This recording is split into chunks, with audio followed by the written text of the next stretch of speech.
O Galaxy Note 9 é um dos flagships com a melhor autonomia que já testamos aqui no Tudo Celular. Também é um dos melhores em desempenho, mas fica atrás de rivais do ano passado. Nos próximos minutos vamos mostrar os resultados de cada teste que fizemos no phablet da Samsung, desde o teste de abertura de aplicativos, benchmarks, reprodução e gravação de vídeos, videochamadas e jogos. Primeiro, o nosso tradicional teste de velocidade, que tem 12 aplicativos a serem abertos e reabertos. Se você ainda não sabe exatamente como funciona, está tudo explicado na matéria completa lá no site. O link está na descrição.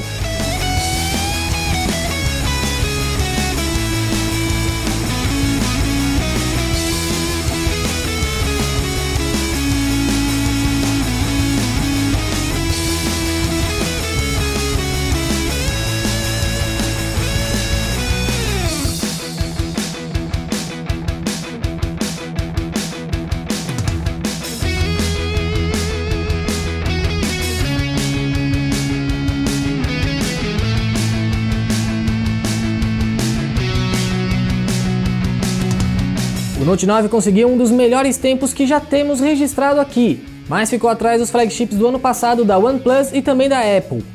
O iPhone XS Max, que testamos há pouco por aqui, segue na liderança geral. O tempo final do Note 9 foi de 56 segundos, sendo o quinto melhor até hoje que testamos, empatado com o iPhone 8 Plus e o Mi Mix 2. Nos testes de benchmarks, o Note 9 ficou mais de 20 mil pontos à frente de outros flagships Android lançados esse ano, mas bastante abaixo do iPhone XS Max. Nos outros testes a pontuação ficou equilibrada, sempre próximo aos concorrentes Android e abaixo do iPhone, tanto o deste ano como os do ano passado.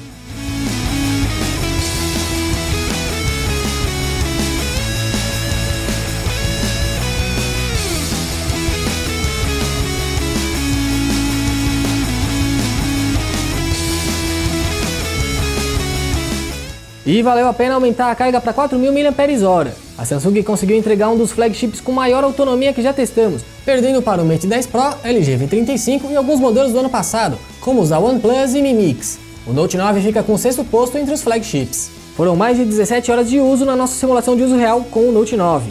E os tempos nos testes específicos também foram bons. Com mais de 17 horas em reprodução de vídeo, o Note 9 é o campeão entre os flagships que já testamos.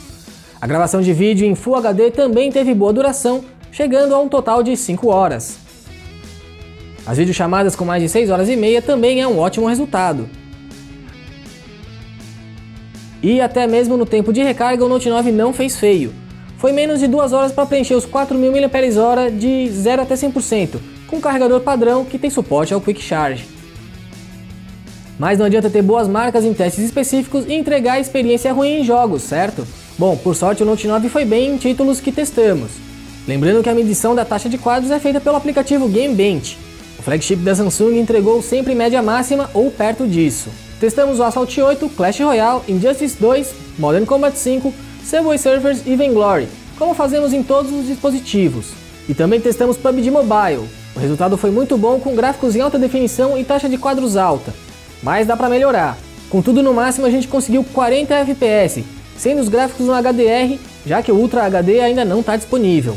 Tentamos também fazer a medição em Fortnite, mas o jogo não permite as configurações necessárias para rodar o Geekbench, provavelmente para evitar os trapaceiros. Seja como for, o desempenho em jogos é impressionante, e a autonomia também não é de todo ruim, com média maior que 7 horas e meia. A medição também é feita pela ferramenta Geekbench.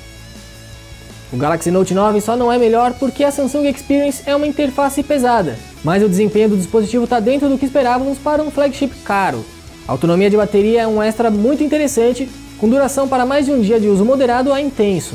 O problema é só o sistema de resfriamento, que não faz milagre apesar da promessa. Depois de cerca de 10 minutos rodando os jogos mais pesados, já é possível sentir o aparelho bem quente nas suas mãos. Mas e aí, você concorda? Conta pra gente aqui embaixo nos comentários. Aproveita para dar uma curtida aqui nesse vídeo e assinar o canal do Tudo Celular no YouTube. E corre para a descrição para ver link com oferta por esse aparelho e também a matéria completa em nosso site com mais detalhes. Eu sou o Felipe Junqueira e encerro a transmissão. Um abraço e até a próxima.